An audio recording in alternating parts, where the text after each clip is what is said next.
Hello, Harry Brook, Ag Fieldman for Flagstaff County, and today we're talking to Jeff Schoenau, who is a professor of soil science at the School of Agriculture in Saskatoon. And if there's anything you want to know about soil, Jeff's your man.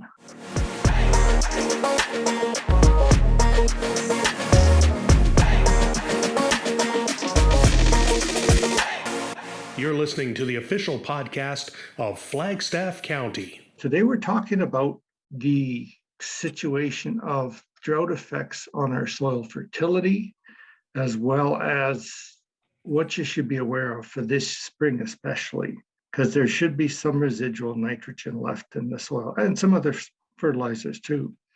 So Jeff, I was looking at your slides, which will be available later, and it was interesting. I never thought about the micro-location of the application of fertilizer and how that can be so highly variable in such a short distance. You want to talk a little bit about that?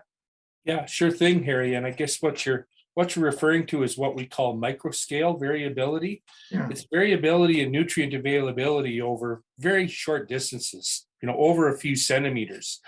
And it really comes about as a result. We're seeing especially more of it now than we did 30 or 40 years ago because of our no-till system, where we're not disturbing the soil and mixing things up anymore. And what that means is that we have conditions where we have residual fertilizer left behind in bands from the year before that is a large source of this microscale variability. And we've documented this, and even under normal conditions, you can find elevated levels of residual phosphate in those old fertilizer bands in the soil that might be even double or more what is present outside of the band. And this is accentuated under dry conditions, really residual fertilizer left behind in bands after this very dry season we've had in the prairies this year, Harry. We even see that with nitrate, which we normally consider to be mobile. And after a season, it would kind of spread itself away from where it was placed in the soil. But it was so dry that you can still find, those elevated bands of residual nitrate that actually when we had volunteer crop growth here in the fall, once it did rain, you could see these stripes across the field where the residual nitrogen was. So yeah, it's cool. It's a big factor, and it has some implications in soil sampling as well. Yeah, and I was wondering, how do you compensate for that kind of micro variability in the field? Because if you just say you're taking 20 samples, there's no guarantee you're actually going to be in the band or outside the band. Right, that's right. And you certainly don't want to be biasing it so that you're taking more samples or less samples from in the band versus outside relative to the actual proportion that they exist in the field. Ideally, that's what you want to do, is have your number of samples in your composite band from the different locations that represent the proportion that they exist in the field. So I remember an old rule of thumb was that if you're taking 10 cores across the seed bed area, 2 of those cores should come from an area within the band and the other 8 cores from the outside of it, and kind of reflecting the relative proportion that maybe 20% of that area of that seed bed or that field is actually comprised of a fertilizer band. And so if 20% of that seed bed area, that field area, surface area is comprised of a fertilizer band, 20% of its fertilizer band, then 2 out of your 10 composites should come out of there and be included into your bulk sample. That's sometimes easier said than done. Yeah, I was wondering about that. And it always means, in general, the more variability you got, the more cores that you need to take to represent it. Unfortunately, that means a lot more work. Some folks, Harry, actually take a strip of soil across the entire seed bed, so that they may take a 60 or 100 centimeter strip of soil, so that entire strip encompasses both the residual fertilizer bands and the areas in between. And it all goes together into a bucket and gets mixed up. Means you handle lots of soil, but you've got a pretty good representation of what's there on a micro scale. It's kind of the balance between getting a truly representative sample and dealing with the variability in the field itself. And it's always a trade-off as to what is practical. But I know in some of the sampling exercises we've done, in some cases there can be as much variability over a few centimeters as there is over a few acres. And it really just depends on what's out there and what's causing the variability. Another source of variability that we're seeing from this past fall is a fair bit of variability from patches of volunteer growth, regrowth of canola, volunteer cereals. And of course, what that does is as it grows into the fall, it takes up nutrient and immobilizes it in the above ground material, reducing the levels in the soil in the available form, as we might expect. And then I guess we're all wondering, how much of that nutrient that's tied up in that volunteer growth is going to be re-released the following spring. Yeah, exactly. And I say to folks, don't count on a lot of it being available at the time the crop needs it early on, especially if that volunteer has grown to an advanced stage. The carbon to nitrogen ratio of that material will be wide. The amount of nutrient like phosphorus in soluble form will be reduced, and consequently that will further slow the release of nutrient out of that volunteer into the soil in the following spring and summer. It'll eventually come out, but it's not necessarily going to come out, probably won't, at the time when the crop needs it the most early on in its growth cycle. Also not ideally positioned, sitting there on the surface of the soil as well. It needs to be moving around a little bit. Exactly. So I was wondering, the whole, one of the things you'd recommend, especially if we're coming into a dry spring, is the possibility of a split application of fertilizer. And right. If it's dry, you need to put something in with the seed, especially with the phosphorus and potassium, and also a little bit of nitrogen. Don't want to burn the crop. Well, that's right. And I think that if you're talking about placing fertilizer in the seed row as a starter, do have to be cognizant that under dry conditions, that salt effect and injury potential is aggravated. And kind of provincial guidelines that are out there in many cases are based on good soil moisture. And if it's really dry, you may be looking at, cutting back that amount that you're putting in the seed row, getting it out of the seed row and putting it somewhere else in a separate band. But certainly, that the split application of nitrogen, I think, is a suitable risk management strategy when you're out there in the spring of the year. Your stored soil moisture isn't looking good. You're going to need above normal precipitation to grow an average crop then. So you're saying, well, I think I'll maybe put on a little bit of nitrogen at the time of seeding and then wait and see. And if it turns really good, go out and do a post-emergent application. And actually a fair bit of work has been done on that. And I can think of Agriculture Canada, Agri-Food, Agriculture Canada at Indian Head. Dr. Guy Lafond did a fair bit of work on that, showing that dribble banding of that liquid on, for example, as a post-emergent application can be very effective. Timing is important, Harry. In order to get yield recovery, you want to get it on early. If you delay that application, that post-emergent application too much, you do suffer a yield penalty. The later you delay it, the more it goes into protein and the less into a yield benefit. Yeah, I thought with cereals, the rule of thumb was around six leaf stage. It's got to be before then to affect the yield, right? Yeah. And then when you get really late, into heading and even up into anthesis, and some of those later applications are sometimes at that point mainly go into a benefit in protein and not much impact on yield. The yield potential related to nitrogen availability is set pretty early on. Yeah. So how early in the plant growth itself is the vast majority of the nutrients actually absorbed? And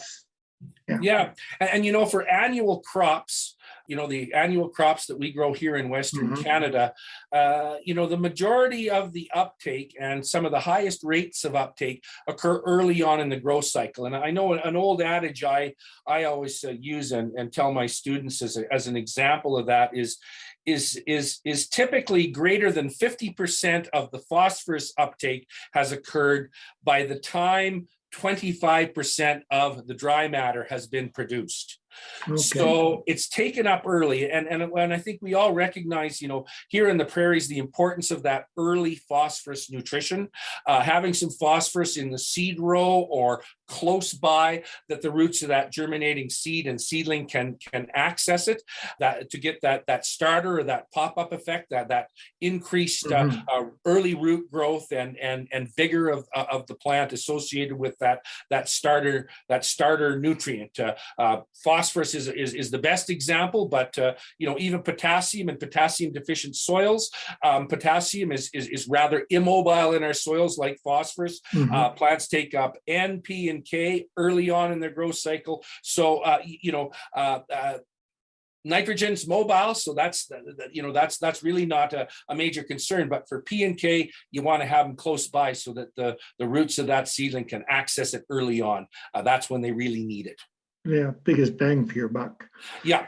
So I was wondering, I was just thinking about, okay, we banned our fertilizer, and you're saying under dry conditions, you tend to get a greater cross section or spread of that salt effect from the nitrogen. Greater injury potential. Less water means the osmotic effect, or in other words, the fact that the pretty well all fertilizers are salts. They hold back water, and the drier it is, the greater that osmotic effect of holding back that water from the germinating seed or seedling.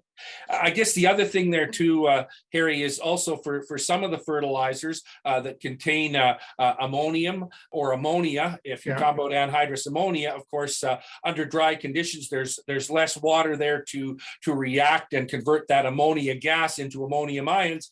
Free ammonia gas in the soil pores is pretty darn toxic to anything that's living in the soil, like a young root. So that potential for damage from ammonia is also increased under dry conditions. So I was just wondering then about the separation between the seed row and the fertilizer row. Yeah. What would be considered a minimum under dry conditions and under, say, a sandy soil? Yeah, well, I think as long as you've got kind of a wall of soil between your seed row and your fertilizer band, it's not that big a consideration. But where you don't have that very good separation to begin with, and you've got a lot of bouncing, and maybe some of that seed is bounced into the fertilizer placement area and vice versa. Those are the kind of conditions that you're going to especially want to watch out for injury. Yeah, and I'm thinking with the price of fertilizer right now, there's not going to be a lot of over fertilizing of nitrogen, one would hope. No, and I think the other thing too is that, of course, not surprisingly, in the drought-stricken areas, especially, we're hearing reports, and I've seen it myself in my own field trials, elevated levels of residual nitrogen amounts and supplies present in the soil this past fall when soil testing was conducted, and of course you really want to take that into account and factor that in, given the price and availability considerations of fertilizer these days. And I just as an example, I was looking at a site here at Saskatoon we had, and nitrate in the top 6 inches there pretty well followed a similar amounts over the last, I guess it would be 4 years, 2018, 19, 20, 21, or 20, I should say. And then in 21, just this past fall, the amounts of nitrogen in that top 6 inches were more than double what we'd seen in the previous 3 years. And that was especially evident in the depressional areas, the low spots, because I think we also had more moisture there, and that moisture probably also promoted some mineralization, some increased mineralization or release of available N. So, this year, looking at it across the landscape from upslopes, mid slopes, and low slopes area, at least in this set of trials that we've been monitoring over the last 4 years, landscape-based study, we're seeing probably more variability according to landscape position than we've seen in the previous 3 years as well. Interesting. I was wondering, changing gears slightly here. Yeah. I was thinking how the federal government has said that they want to see 30% reduction in emissions for our 30% reduction of emissions from fertilizers. And the answer the industry has come up with is using the 4 Rs. Yep. I thought that was generally already accepted, but maybe I'm wrong. What do you think? Well, yeah, I think that the 4 Rs, practicing the application of the four Yeah. Rs, which many producers are already doing Yeah. and doing a very good job of it. The right source, the right place, the right time, the right rate of nitrogen fertilizer certainly goes a long ways towards reducing those nitrous oxide emissions. Enhanced efficiency additives are, for example, one way that's been proven to be effective in reducing nitrous oxide emissions. Timing of application, avoiding fall applications, especially early fall, when that nitrogen converts into nitrate, and nitrate's kind of the devil when it comes to nitrous oxide emissions because of the process of denitrification under poorly aerated soils in early spring when snowmelt takes place. I think also, if we think about practices like variable rate fertilization, and I know some of the work that we've been doing with variable rate application of cattle manure, and particularly where we reduce or avoid applying manure in the center of watershed basins that may become excessively wet.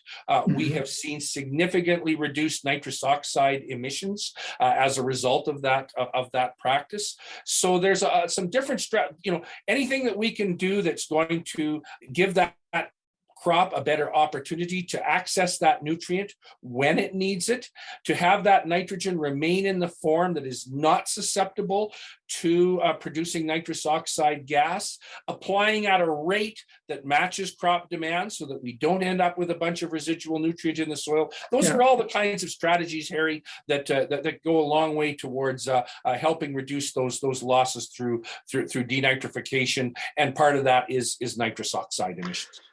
So you mentioned the manure, and I think that was kind of interesting now with the studies you've been doing using manure and on a variable rate. Was that being worked in? Yes, it's incorporated. Okay. Yeah. I was just thinking your losses have got to be a lot higher if they was left on the surface. Yes, and I think any time that you have ammoniacal nitrogen that's sitting there on the surface of the soil, or urea, you have a high potential for volatilization losses. And really a very effective strategy is to get it in the ground, because then that ammonia gas reacts with water and other proton donors and converts to ammonium. The other strategy for surface application is the use of urease inhibitors that stop that conversion of the urea to ammonia gas for a period of time, and maybe 3 weeks, gives an opportunity for rain to come along and wash that urea into the soil, so that when the enzyme breaks it down into ammonia gas, that ammonia is retained in the soil by conversion to ammonia, rather than being on the surface and lost off to the atmosphere. So the urease inhibitors, they give you a 2 or 3 week window, right? A fairly safe. Yeah, and it depends. It depends on the application rate. And I know there's some of the new products that are out can extend that beyond 2 weeks, for example. But yeah. Okay. So what kind of anhydrous losses would you see, I guess, under dry conditions? So it's fairly dry this spring. You want to put some fertilizer down. Yeah. And so there's a lot of anhydrous used in our county. Yeah, and I think probably the most important thing in anhydrous ammonia use, a very important consideration, is making sure that injection channel closes up. Yeah. And that's a real problem when it's really dry, especially if the soil's coming up in clods, and you got the big pore spaces, those big air spaces, and the ammonia has nowhere to go. It's got a direct route up to the air and be lost. And also, even if it's too wet, you can have a scenario where the soil doesn't fall back in behind and cover up and seal that ammonia in. So generally, I think it's recognized that even in dry soils, there's enough water there to convert the ammonia into ammonium ions and be retained. But when the soil's dry, you've got more air-filled pore space, and that gives a better opportunity for that ammonia to be able to move through, diffuse up through to the surface and out. So, when it's drier, you're looking at going deeper to help, give a better opportunity for that ammonia gas to eventually come into something that's going to convert it into ammonium ions before it hits the surface and escapes. So yeah, if it's dry and sandier, you're going to be looking at going a little deeper, I think, Harry. How deep would you figure? 2-3 inches? Well, I remember a study that was done and it's one I show my students. It's kind of a classical old study. And when it was really dry, I think it was like the moisture content was 7 or 8% moisture content by weight, really dry compared to field capacity. That so I think was around 20%. But it was when it was around 7 or 8%, they had to go down about 9 inches. Oh my God! To reduce the losses below 5%. Now that's a little bit of an extreme situation. It takes a lot of horsepower to go down 9 inches. I think under those conditions, I'd maybe be looking at switching to some other type of nitrogen form. Dry fertilizer sounds really attractive under those conditions. Okay, nitrogen use efficiencies by mode of application is one thing I was wondering about. So when you're applying your nitrogen, it's not all used in the crop in the first year, right? Because that's the thing, there's always cycling through with the organic matter. Yeah, no, I think that's, and I think that it's I don't think I've ever run a trial where I've seen 100% recovery of the applied nitrogen fertilizer in the year of application. And what happens is that just putting a few numbers to it, maybe if you apply 100 pounds of nitrogen per acre, maybe 20 pounds of nitrogen per acre ends up getting immobilized, used by the soil microorganisms, and it's not lost, it's just there in the microbial biomass, and eventually it will cycle out. The amount of that 100 pounds of nitrogen that you apply in the year of application that's actually lost by leaching or denitrification, which tends to be the dominant loss mechanism here in the prairies, might be 10%, 20%. Under dry conditions, that denitrification is going to be less. If you've got vigorous crop growth, well-balanced nutrition of other nutrients, that crop may take a lot of that nitrogen up before it has a chance to get lost. So you might then, maybe down into maybe 10% loss. On the other hand, some of those really wet years that we had there back 10 years ago, I remember those where I was out talking about the growers about it being too wet, Harry. For the good old days. Under those conditions where the soil is flooded, saturated, especially if you applied the nitrogen before seeding or even the fall before, you may be losing 30%.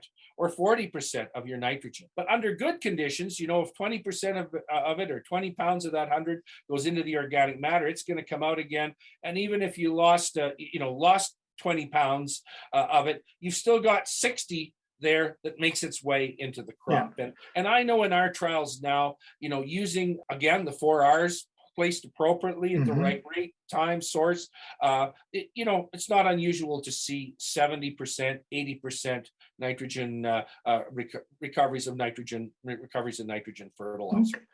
Okay. And under these dry conditions, really with the losses minimized from leaching or denitrification, if you factor in recovery in the plant and what's left behind in the soil, it could be even up as high as 80 or 90% if you include both what's in the soil and what was recovered in the plant. And so, under the dry conditions this year, it seems like, the fertilizer nitrogen that wasn't used by the crop because of the dry conditions, it accumulated, actually, not that much of it was lost, and a lot of it's showing up as nitrate there in the fall in the soil tests. So, what would you call, or what would you say would be an average year, which of course doesn't exist, would be the considered nitrogen loss using the 4 R's versus, I don't know, not using it, I guess.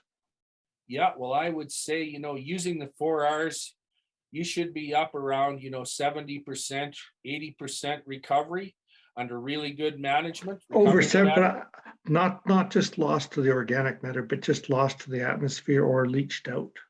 is what I was thinking of. Okay. So let's deal with it. So I would say, under using the 4 Rs, what you might expect to lose under average conditions in kind of an average soil zone, Mhm. black soil climatic zone, maybe 10 to 20% loss. And Okay, then if you're not using the 4 Rs, then you might be up to 30-40% loss. And yeah, those are just ballpark numbers out of the top of my head, Harry. They're gonna vary depending on so many factors, crop and the rate of application and so on. But just to put some out that, yeah, I think you're looking at a substantial improvement from 4R, and that includes both wet conditions and dry conditions. Yeah. Certainly, the enhanced efficiency additives that we're talking about, like nitrification Mhm. inhibitors, the coated products, they're going to have the biggest effect under the high loss conditions. Okay. Wet They'll take the conditions, top end off. and even thinking about it in terms of zones within a field, those it's in those depressional areas that they get all the runoff water, rainfall could end up getting saturated, wet, flooded.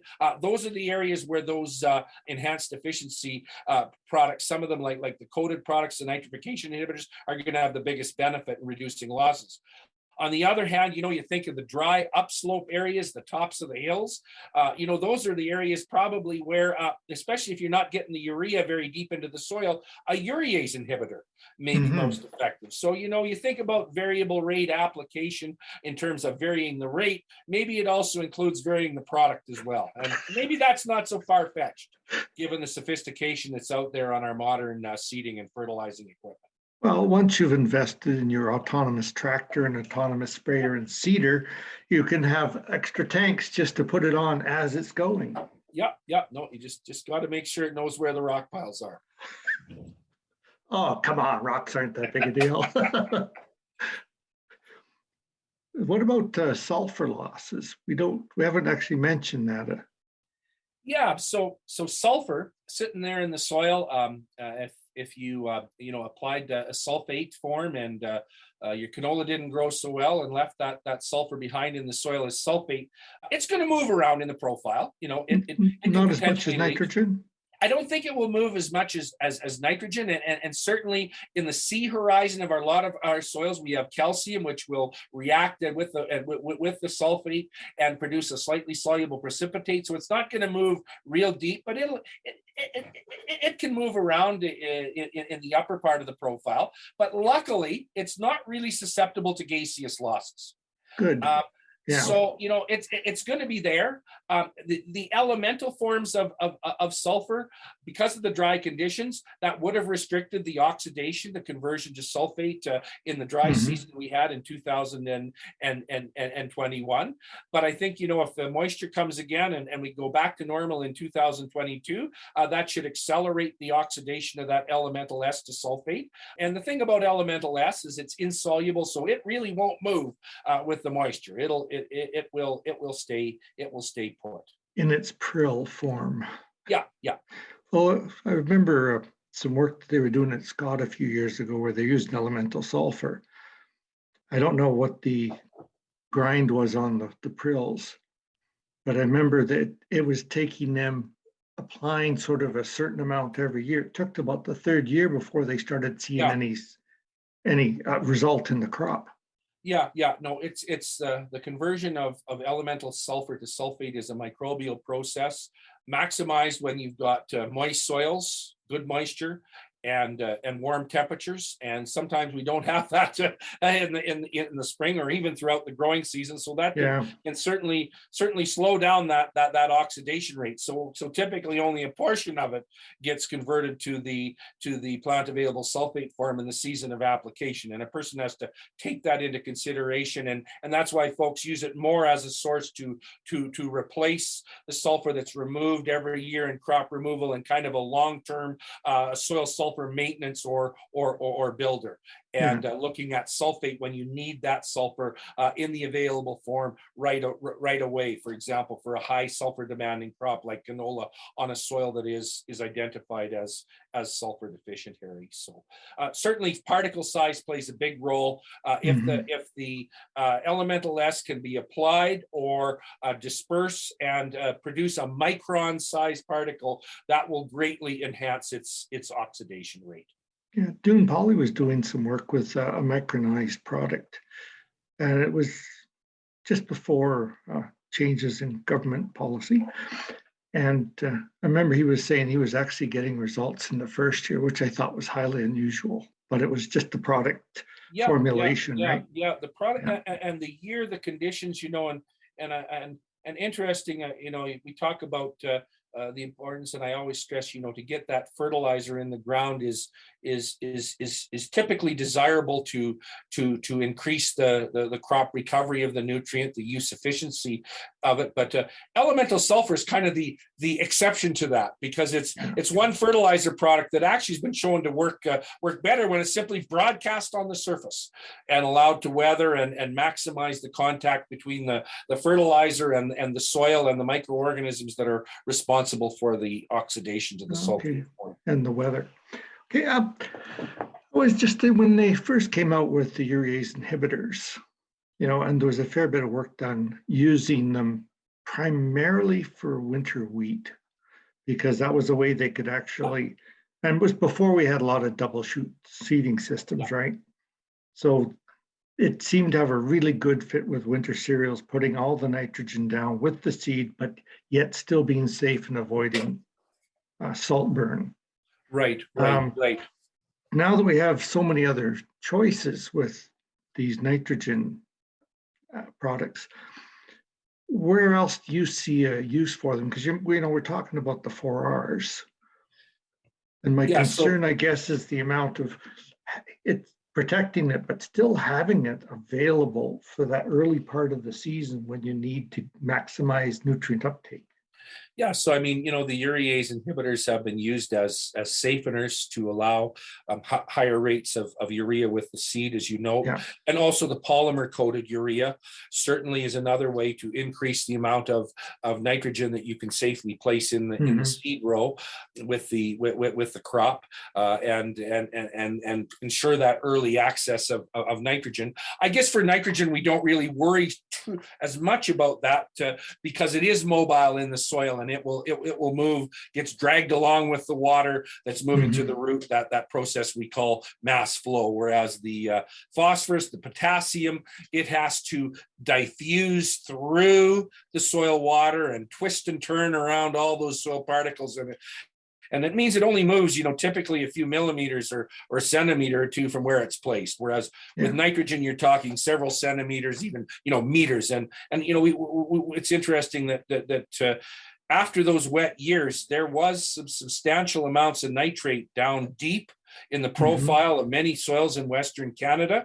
And then when it started to turn drier and, the crops were dragging up and using that water from down deep, they were bringing a lot of that nitrate back up with them. And it was, I think, explained a lot of what was seen in terms of some surprisingly high protein contents, maybe some responses to lower rates of fertilizer that were kind of surprising, because there was an additional source of nitrate down deep that really, perhaps wasn't accounted for as in maybe as some of the assessments out there of what's actually available. So that's why I always say it's always a good idea to dig a little bit deeper once in a while and see what you got down in the deeper depths, because nitrate and sulfate are mobile, and they'll move long distances with the water to the roots.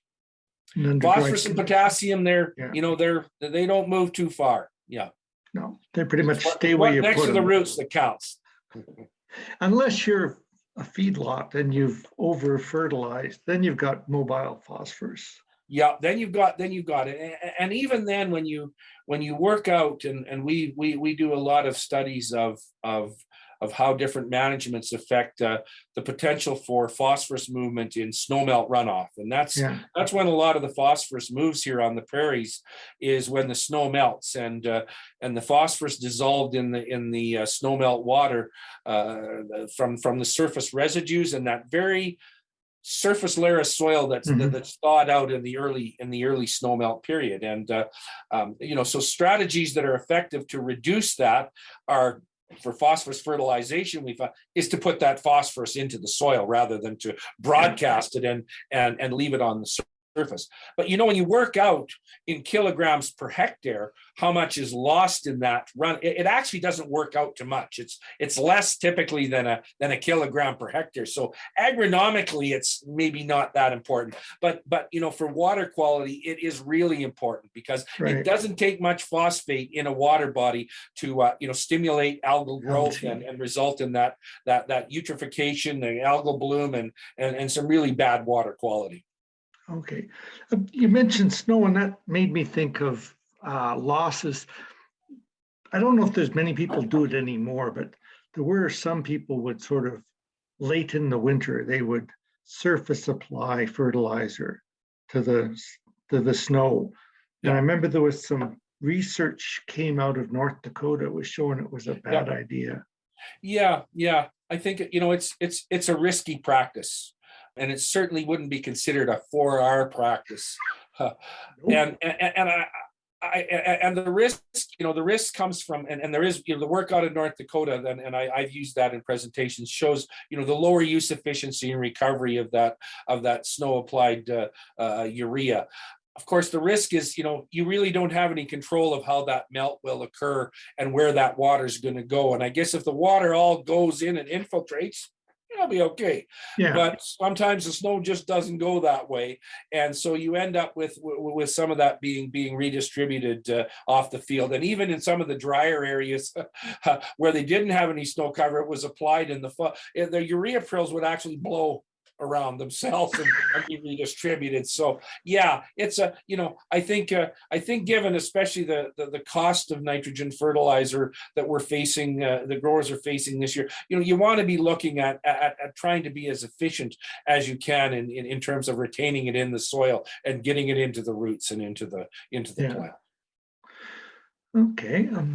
Well, we've covered a lot of ground. That's all. I guess one thing I would probably say, too, Harry, is like I said, there's a lot of nitrate that was detected in samples taken this past fall, and I think the carryover of that could be pretty good. Significant, yeah. But on the other hand, if some areas that may have ended up with a whole bunch of snowfall, and if we go to really wet spring, there is potential for a significant loss of some of that nitrate in the early spring before the crop has a chance to use it. And so that's why I've been encouraging folks, especially under those conditions where they see that, to go out, test a few fields in the spring just to see how much of that you actually got left. And especially in those depressional areas, where you've had water accumulating and because there is the potential for some of that to get lost. I mean, you go back to the old trials that were run. I remember, and again, some old trials that I still show, I think very validated to show my students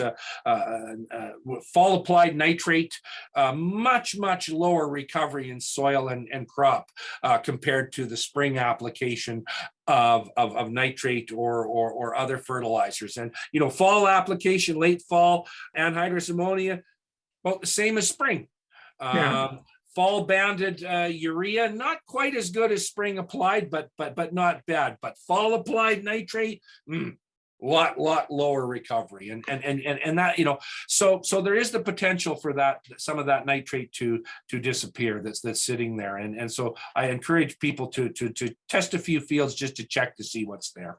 Sounds like a really good idea, especially because of the costs and the uncertainty with the weather coming up for the next year. Yeah, indeed. Okay, well, I don't know if do you have any other comments you'd like to end off with?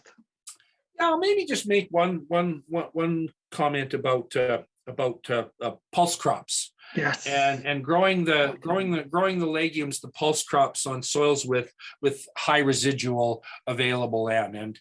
And I think, people ask questions about that, and you grow a legume on a soil of high available land, the legume will typically do fine. Yeah. In fact, you may get some excessive vegetative growth and some increased issues with lodging and maybe disease, but the legume will do fine. But what it does is it uses the available nitrogen in the soil in preference to fixing it from the air. Just And that's lazy as because people. Yeah, exactly. It's lazy. It doesn't cost it any. It doesn't have to send any energy to the rhizobia bacteria in the roots. So it uses the available land in the soil. So unfortunately, you lose out on that nitrogen fixation benefit. And so, as an opportunity cost to think about, on those soils of high available land, if you have an option, grow your crops there that don't have any other source of nitrogen other than the soil, like your cereals and your oil seeds, and try and grow those legumes, those pulse crops on the soil with the lowest available land, so that you can get the maximum amount of fixation. As a kind of, and we found in some trials that we ran, we used an isotope N15 that we normally use to as a label to determine the percent NDFA, and that stands for the percent nitrogen derived from the atmosphere, nitrogen derived from fixation. And we found that once you got above about 50 pounds of available nitrogen in the top foot, the percentage of nitrogen or proportion of nitrogen in that legume, and this was with a soybean that we were working with, once you got above about 50 pounds of nitrogen or available nitrogen, that was a combination of both what was in the soil in the spring plus what we added as fertilizer. Once you got above about 50, the percent nitrogen derived from the air significantly declined. So, and for some of the legumes, a little bit of starter nitrogen can, under some circumstances, be beneficial, maybe, 10 pounds, 15 pounds. But if you start pouring on nitrogen fertilizer or have soils with high available land, that contribution from nitrogen fixation will be diminished, Terry. And what about with lentils? Because I thought with lentils, when they've got too high a nitrogen level, they have a real difficulty even getting around to flowering. Yeah, and it will all delay it. It will all delay it some, but even then, they will eventually.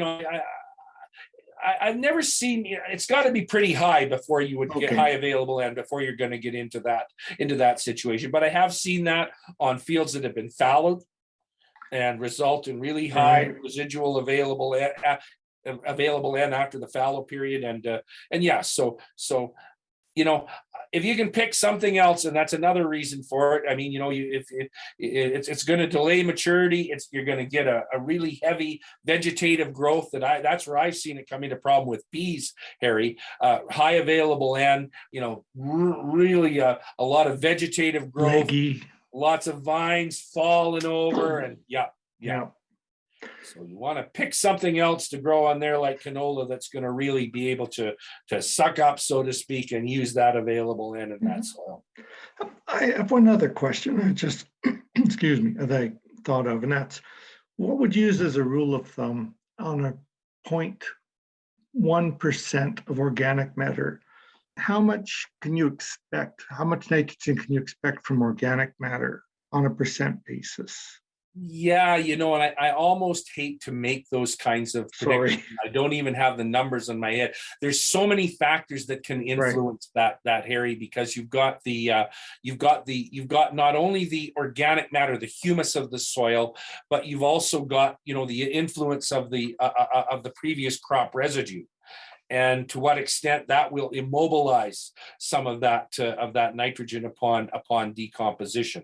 But there are rules of thumb that people use and apply in models that are used to make nitrogen fertilizer recommendations, based on how much residual nitrate do you have in your soil, plus the organic matter content. And honestly, I can't remember what it is off the top of my head here. I tend to like to consider, mineralization, as a function of the organic matter content, certainly, but also very difficult to predict because just like plant growth, it depends on the moisture and the temperature, and it's going to be really sensitive to environmental conditions. And one phenomenon that certainly showed up this year is what's called the birch effect.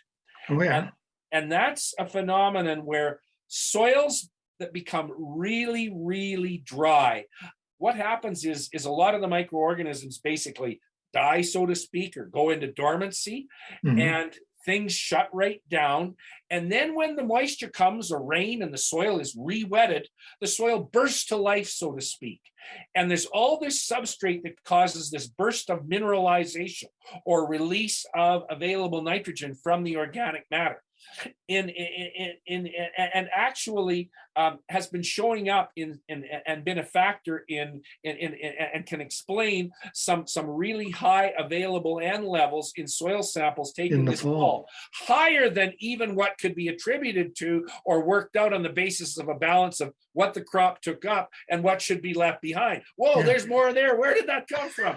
And actually it came from the organic matter, this burst of mineralization. And sometimes that occurs in drier areas. You go into the terminal drought that goes on, starts maybe in mid-June and goes into early July. And then all of a sudden you get this rain and it will cause a release of nitrogen, and you'll get protein contents in your cereal grains that are higher than what you would expect because of this late supply of available land. So mineralization is a difficult one to predict. It's one that the soil scientists have been working on for a long time, and to varying degrees have made some progress in being able to predict it and measure it. But I always say, you need a crystal ball to make it perfect. Well, just it's like you do with anything rate else. Recommendations, right? There is nothing simple, and no simple question. And the variability of our climate, and just how the how temperature and moisture influence microbial activity in the soil. Thank you very much. I really appreciated this. It's been great, Jeff. Great. No, that was a very, very, very great chat, Terry, and thank you to exchange some thoughts and information today.